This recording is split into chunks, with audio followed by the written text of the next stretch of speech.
Hello guys, आपका बहुत बहुत स्वागत है आपके अपने चैनल स्टडी धमाका पर। मेरा नाम है राधिका गोले और आज हम करेंगे बौद्ध धर्म के बारे में सब कुछ पढ़ेंगे इस वीडियो के अंदर। इस वीडियो को देखने के बाद आपको किसी भी वीडियो को देखने की आवश्यकता नहीं पड़ेगी, क्योंकि इसी वीडियो के अंदर आपको संपूर्ण जानकारी प्राप्त हो जाएगी। तो लेट्स बिगिन। बौद्ध धर्म के संस्थापक गौतम बुद्ध थे। जो बौद्ध धर्म है उसके संस्थापक कौन थे? वो थे गौतम बुद्ध। ठीक है। और गौतम बुद्ध को जो है लाइट ऑफ एशिया यानी कि एशिया का प्रकाश भी बोला जाता है।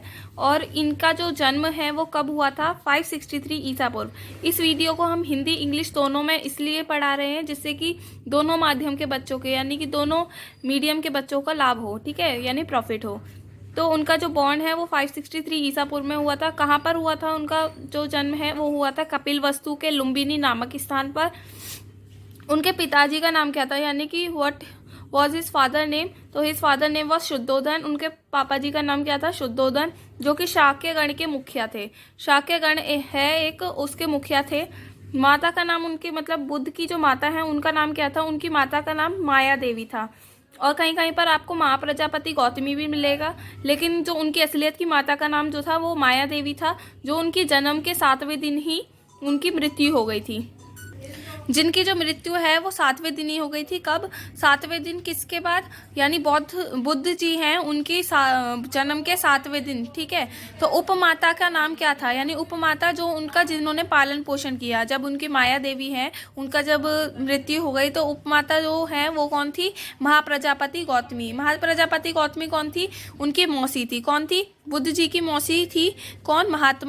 महाप्रजापति गौतमी। फिर आता है बचपन का नाम क्या था उनका? तो बचपन का नाम था सिद्धार्थ। ठीक है। फिर उसके बाद मैरिज जो है उनकी 16 वर्ष की अवस्था में हुई थी, जो किससे हुई थी? यशोधरा से। किससे हुई थी? यशोधरा से। अब जब उनकी मैरिज हो चुकी है यशोधरा से तो उनका जो सन हुआ यानी उनका जो बेटा हुआ वो कौन था? राहुल। यशोधरा से जब शादी हुई तो उनका जो बेटा है वो राहुल पैदा हुआ। एक शॉर्ट स्टोरी है जिसके माध्यम से आपको कुछ समझ में आएगा कि उनका जो है किस तरीके से उन्होंने कपिलवस्तु अपनाया, मतलब कपिलवस्तु पर क्यों निकल गए वो, यानी त्याग कैसे, वो उन्होंने संन्यास क्यों ग्रहण किया। तो उनके पापा हैं जो शुद्धोधन थे। ठीक है। और उन्होंने एक उनके दरबार में एक संत आया। ठीक है, गण में एक संत आया। उसने बोला मतलब उसे बताया कि आपका जो बेटा है जो बुद्ध है, सिद्धार्थ है, वो आगे चलकर क्या होगा, या तो एक बड़ा सा राजा बनेगा या फिर उन्हें क्या मिलेंगे वो, या फिर एक सन्यासी बनेगा बहुत बड़ा। ठीक है। तो उन्होंने जो राजा है उन्होंने यानी जो शुद्धोधन है उन्होंने सेकंड वाली बात पर बिल्कुल अच्छे से यकीन कर लिया कि वो क्या बन सकता है? संत बन सकता है। उन्होंने फिर जो बुद्ध जी हैं यानी जो सिद्धार्थ हैं उन्हें मना कर दिया कि आप कहीं भी बाहर नहीं जाओगे महल से। तो उन्हें क्या हुआ कि महल के अंदर ही रखा जाने लगा, not allowed to go outside. ठीक है। लेकिन एक दिन क्या हुआ, सिद्धार्थ जो है अपने घोड़सवार जो घोड़ा वाले जो होते हैं उनसे बोलते हैं कि है ना ऐसा करो मेरे को सैर की ओर ले चलो। तो सिद्धार्थ जब कपिलवस्तु की सैर पर निकले तो क्या हुआ, उन्होंने 4 सीन देखे। ठीक है।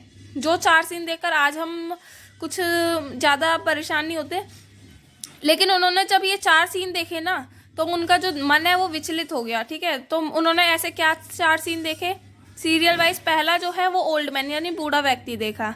सबसे पहले बूढ़ा व्यक्ति देखा तो वो अपने उससे पूछते हैं जो घोड़े वाले से कि ये कौन है? तो वो बोलता है ये वो है, बूढ़ा व्यक्ति है, आगे चलकर आपकी भी दशा ऐसी होगी।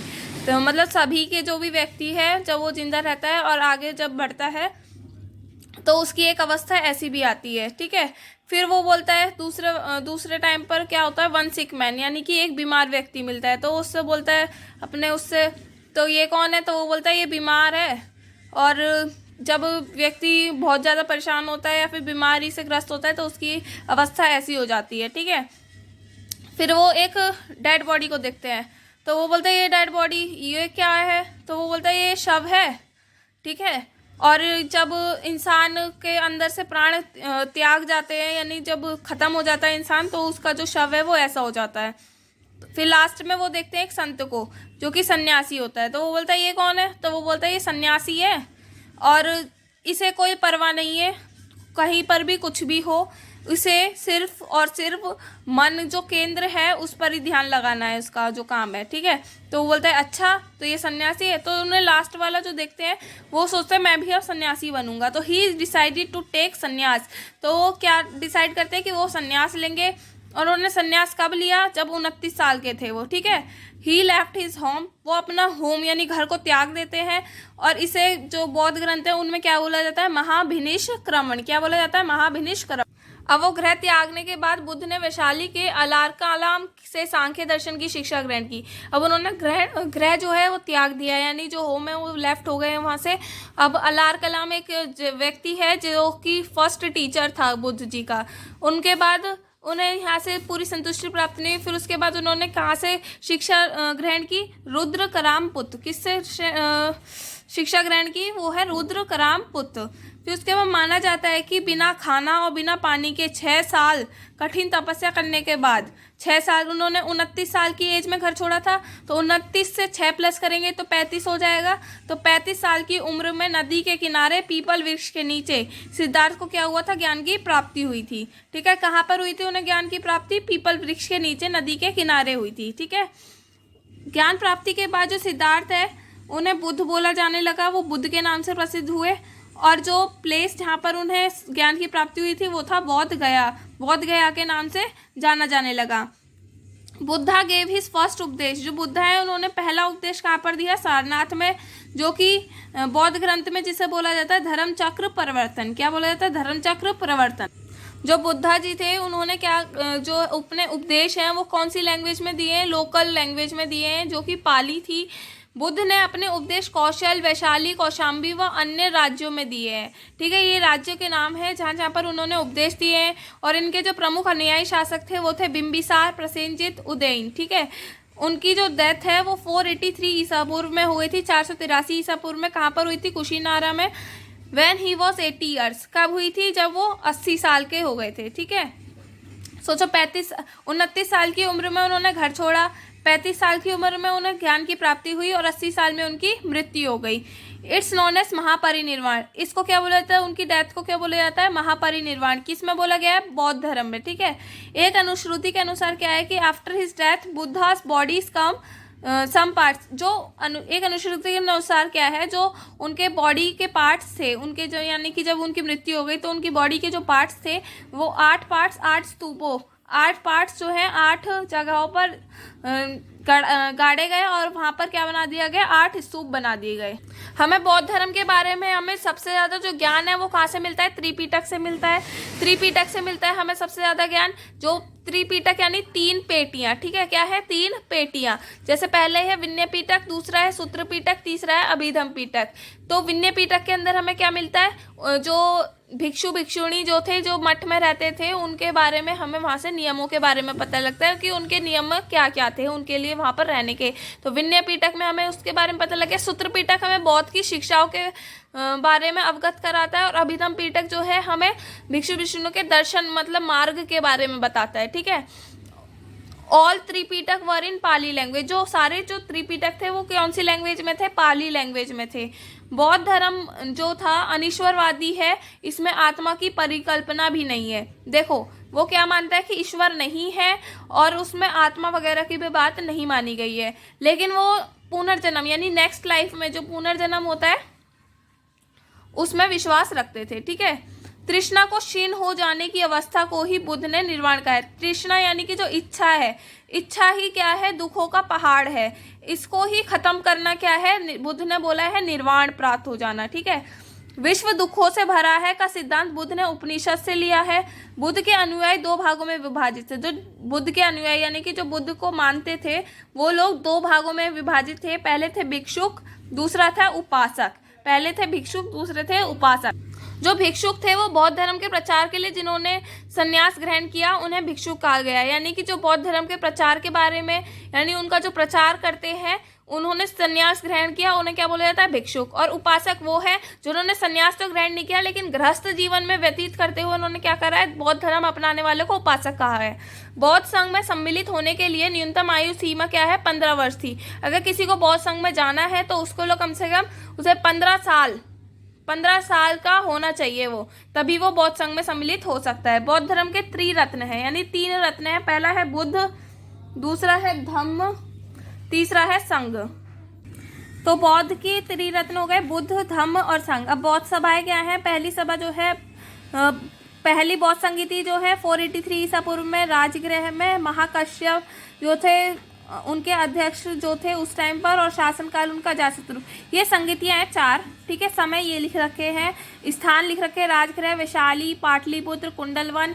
अध्यक्ष उस टाइम पर कौन कौन थे? जैसे कि महाकश्यप, सभाकामी, मौगलीपुत्र, वसुमित्र। शासनकाल यानी किसका शासन था उस टाइम पर? तो पहली बौद्ध संगीति अजातशत्रु, दूसरी में कालाशोक, तीसरी अशोक, चौथी कनिष्क। तो उस टाइम पर किन किन का शासनकाल था जो ये यहाँ पर आ गए हैं, तो ये आपको थोड़ी सी पता होनी चाहिए कि जो बौद्ध सभा है वो क्या कहाँ पर है। अब चौथी बौद्ध संगीति के बाद क्या हुआ? जो बौद्ध धर्म है, यानी जो बुद्ध का जो बौद्ध धर्म है वो क्या हो गया? डिवाइड हो गया 2 भागों में। पहला है हीनयान, दूसरा है महायान। जो हीनयान है वो कौन है? हीनयान का आदर्श अहर्त पद को प्राप्त करना है। जो हीनयान का जो आदर्श है वो क्या है? अहर्त पद को प्राप्त करना। जो व्यक्ति अपनी साधना से निर्वाण की प्राप्ति करते हैं, यानी अपनी साधना से जो निर्वाण की प्राप्ति करते हैं उन्हें क्या बोला जाता है? अहर्त कहा जाता है। महायान उन्हें बोला जाता है जो अपना जो कल्याण में लगाते हैं, जो भी अपना जो संप्रदाय है वो कहाँ पर लगाते हैं?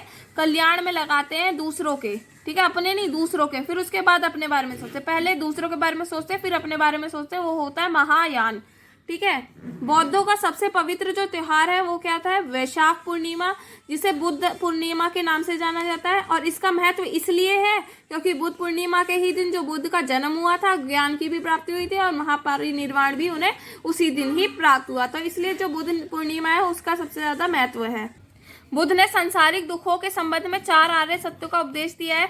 यानी जो बुद्ध है वो मानते हैं कि सांसारिक दुख है, यानी कि जो संसार में जो भी दुख भोग रहा है तो उसके 4 वजह से है। दुख का समुदाय है, दुख निरोध और दुख निरोधात्मक प्रतिपदा। तो ये 4 आर्य सत्य हो गए उनके। और इन सांसारिक दुखों से मुक्ति हेतु उन्होंने क्या बोला है? अष्टांगिक मार्ग अपनाने के लिए बोला है। अष्टांगिक मार्ग यानी कि 8 बातें।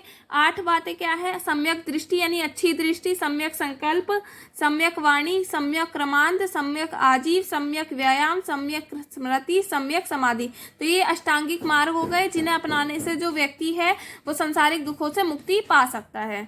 अब निर्वाण पाना इतना सरल तो है नहीं, तो निर्वाण पाने के लिए उन्होंने 10 शीलों के माध्यम से सरल बनाया है। किसने? बुद्ध जी ने। तो पहले 5 हो गए अहिंसा, सत्य, असत्य, अपरिग्रह और मद्य सेवन ना करना। जो ये पहले 5 हैं वो कौन अपनाते थे? गृहस्थ लोग, जो गृहस्थ जीवन में उपासक होते थे वो अपनाते थे। और जो सुखप्रद बिस्तर पर ना सोना, असमय भोजन ना करना, स्त्रियों से दूर रहना, नृत्य गान से आदि से दूर रहना। तो ये जो बाकी 5 बचेंगे वो कौन है? वो लोग वो अपनाते थे जो कि पूरे भिक्षु होते थे, ठीक है, जो उपासक ना होकर क्या थे? उपासक ना होकर क्या थे? गृहस्थ के लिए पूरे मतलब कि भिक्षु थे। वो लोग 10 शील अपनाते थे। तो गृहस्थों के लिए सिर्फ पहले 5 शील और भिक्षुओं के लिए 10 शील मानना अनिवार्य था। और भारत में उपासना की जाने वाली प्रथम मूर्ति संभवतः बुद्ध की थी। सबसे पहले जो उपासना हुई है वो किसकी मूर्ति की हुई है? वो है बुद्ध की, ऐसा माना जाता है। धन्यवाद। आपको जो ये वीडियो अगर आपको अच्छी लगी हो तो इस वीडियो को लाइक दे, सब्सक्राइब करें हमारे चैनल को, और ऐसी वीडियो पाने के लिए नोटिफिकेशन जो बेल का आइकन है उस पर दबाकर ऑल पर क्लिक कर दे। धन्यवाद।